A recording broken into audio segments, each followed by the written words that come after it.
रही है। चलिए अब बात करते हैं जोमैटो की। और जोमैटो का आईपीओ जैसे हम आपको लगातार बता रहे हैं आज खुल चुका है। 16 तारीख तक ये खुला रहेगा। कंपनी 9,000 करोड़ का फ्रेश इशू लेकर आ रही है। सबसे ज्यादा चर्चा इसी पर हुई है कि कंपनी अभी भी लॉस मेकिंग है, लेकिन यूनिट इकोनॉमिक्स धीरे धीरे करके पिछले 6-8 महीनों में सुधरे जरूर है। ये 2020 के लॉकडाउन का बड़ा फायदा जोमैटो के बिजनेस में लगा और कंपनी आ गई है इस साल आईपीओ को लेकर। गौरांग शाह हमारे साथ जुड़ गए हैं, उनसे राय लेंगे कि क्या इस इशू में आपने पैसे लगाने हैं या नहीं। आपको एक बार फिर याद दिला दे कि एंकर बुक में भर भर के पोजीशंस लोग लेने के लिए आए।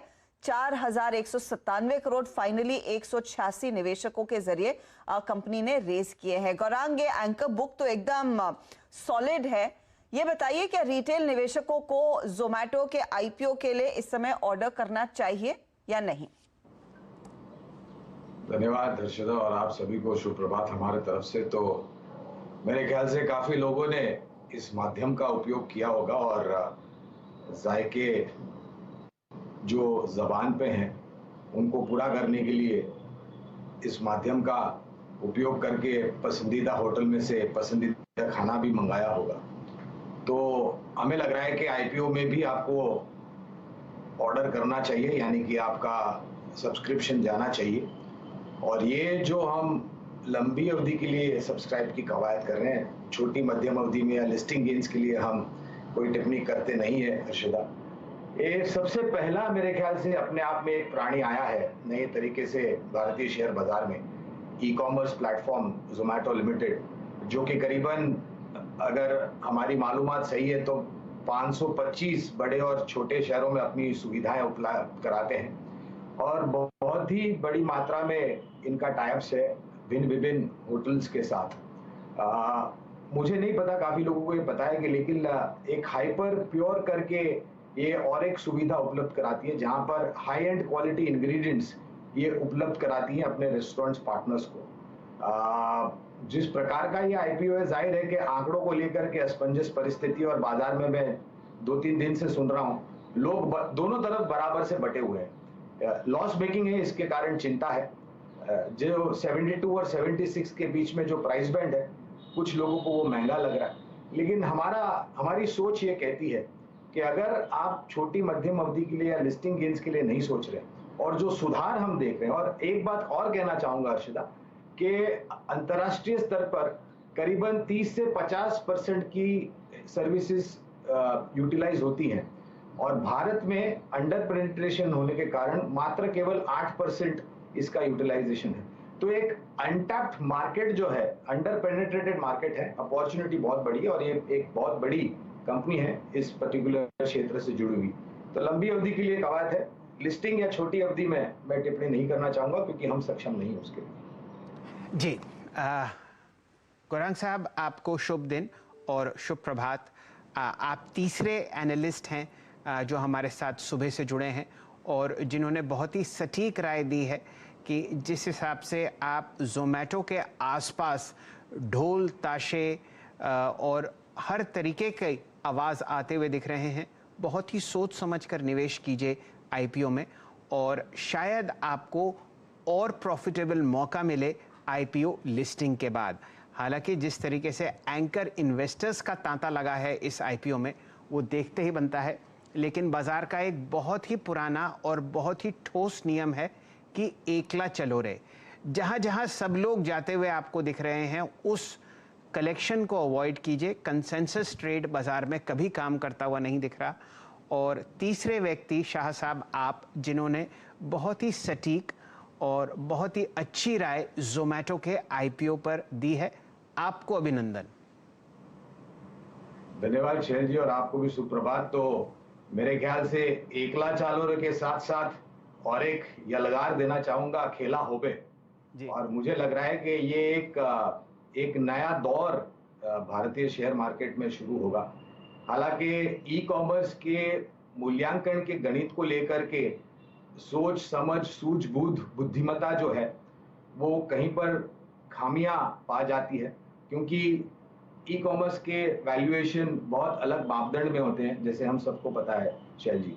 और काफी लोगों को ये महंगा लग रहा है क्योंकि एक नुकसान हो रहा है शुद्ध बॉटम लाइन पर अगर आप देखने जाए तो उसके कारण शायद थोड़े बहुत संकोच हो सकते हैं, इसमें कोई दो राय नहीं है। लेकिन अगर आप एक नया कारोबार, एक नया प्राणी और एक नया रूप और नया अवतार आप निवेश करना चाहते हैं, और जो अभी आप और हर्षदा जी जिक्र कर रहे थे कि एंकर इन्वेस्टमेंट्स की जो भीड़ लगी है और जो मूल्यांकन पे है और जो मार्केट कैपिटलाइजेशन खड़ा होगा, देखने लायक होगा। ये मैं बहुत एक चेतावनी के रूप में भी कहना चाहूंगा शैल जी के शायद लिवरेज पोजीशन भी यहाँ पर बहुत बड़ी आती हुई दिखे, और इसके कारण लिस्टिंग जब होगी इस जोमेटो लिमिटेड की, उस दिन आपको उतार चढ़ाव भी बहुत ही भारी मात्रा में होते हुए दिखेंगे। लेकिन उससे घबराने की जरूरत नहीं है अगर आपका नजरिया लंबी अवधि का है। अगर आपको शेयर नहीं लगते हैं आईपीओ में, अगर आप भाग्यशाली नहीं है, तो निराश होने की मेरे ख्याल से जरूरत नहीं है। लिस्टिंग के समय जब थोड़ी गिरावट आती है, मुनाफा समेटने के लिए आते हैं, लिवरेज पोजीशंस कम होने लगती हैं, तब जाकर के अगर आपको शेयर नहीं लगे हैं तो आप खरीद सकते हैं, और अगर आपको लग रहा है कि आपको कम शेयर लगे तो आप वहां पर और जोड़ भी सकते हैं। पर गौरांग, मैं आपसे एक चीज समझना चाहूंगी, क्योंकि आपने कहा अगर नहीं लगते हैं शेयर्स इशू में, आपका नंबर नहीं आता है, आपको ऑर्डर डिलीवर नहीं होता है, तो ठीक है, लिस्टिंग के बाद पैसे लगाए। जो प्राइसिंग थी उसको लेकर सबसे ज्यादा आलोचना हुई है, क्योंकि ऑफ कोर्स इंडियन पेयर तो है नहीं जिससे आप कंपेयर करें, लेकिन जो दूसरी विदेशी कंपनियां नैस्डैक में लिस्ट हुई है, जो चाइना में लिस्ट हुई है, उसके साथ तुलना होती है और उनके 6 से 7 गुना के वैल्यूएशन है। ये कंपनी कमांड कर रही है इस लेवल पर करीब 10 से 11 गुना के वैल्यूएशन। क्या आपको लग रहा है कि 70 के नीचे ये स्टॉक ज्यादा अट्रैक्टिव होगा, अज्यूमिंग ये स्टॉक लिस्ट हो और उसके बाद मौका मिले इस लोअर प्राइस बैंड के नीचे खरीदने का, तो क्या ज्यादा कंफर्ट होगा फिर? तो हमारे आईपीओ नोट पे जो हमने कल देर शाम जारी करी है हर्षदा, और निवेशकों को कवायद की है, वहां पर हमने इसका भी जिक्र किया है कि अंतर्राष्ट्रीय स्तर पर जो कंपनियां लिस्टेड हैं उसके मुकाबले ये आपको महंगी लगेगी, भले 72 और 76 के बीच में इसका प्राइस बैंड रखा हो। और क्योंकि लॉस मेकिंग है तो जाहिर है कि इसका प्रभाव जो है नकारात्मक वो और भी बढ़ता हुआ दिखेगा।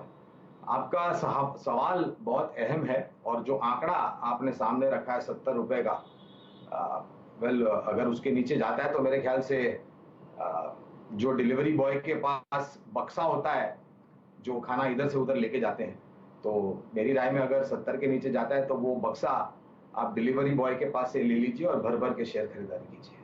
जी, डिलीवरी बॉय से छीनिएगा नहीं, मतलब बहुत दिक्कत हो जाती है। एक और सवाल गौरांग, क्योंकि इसकी जो पूरा बेस आ रहा है, जितना वॉल्यूम में स्टॉक है मार्केट में लेकर आ रहे हैं, 1 रुपए की फेस वैल्यू वाला शेयर, कई लोगों ने कहा है कि इक्विटी बेस बहुत हाई है और उसी का डर कई रिटेल निवेशकों को सता रहा है पास्ट हिस्ट्री के मद्देनजर। क्या वो एक चिंता का विषय है? 1 रुपए की फेस वैल्यू और लिस्टिंग पर मुनाफा वसूली शायद हावी हो सकती है हर्षदा। और जब कुछ कभी भी हमने एक देखा है हर्षदा के बाजार में, जब कभी भी एक नए प्रकार का कारोबार आता है और लिस्ट होता है, तो वहां पर रुचि भी उतनी होती है, संजीदगी भी उतनी होती है, और भय या डर, आप जो भी उपनाम देना चाहे, वो जाहिर है होता है। क्योंकि जब कभी भी कुछ नया सामने आता है तो एक घबराहट की होती है कि हमने पैसे लगाए या नहीं लगाए, लिस्टिंग गेन्स मिलेगा नहीं मिलेगा, बाजार में उतार चढ़ाव होगा छोटी मध्यम अवधि में। ये सभी मापदंड आपको ध्यान में रखना चाहिए। इसलिए हमने जो आईपीओ नोट निकाली है उसमें आखिर में हमने ये कहा है कि अगर आप पैसे लगाते हैं और अगर आपको शेयर लगता है तो आप अपने आप को तैयार रखिए, आपकी जोखिम झेलने की जो क्षमता है उसको सक्षम रखें, मजबूत रखें। जैसे मैंने पहले भी जिक्र किया, छोटी अवधि में, मध्यम अवधि में, लिस्टिंग के दिन, लिस्टिंग के 1-2 दिन बाद आपको उतार चढ़ाव यहाँ पर आते हुए दिखेंगे, और हर प्रकार के घबराहट और डर आपके तरफ फेंकेगा जोमेटो लिमिटेड जब ये लिस्ट होगा और छोटी मध्यम अवधि की बात होगी। चलिए शाह साहब, इस बेहतरीन राय देने के लिए आपका बहुत बहुत आभार।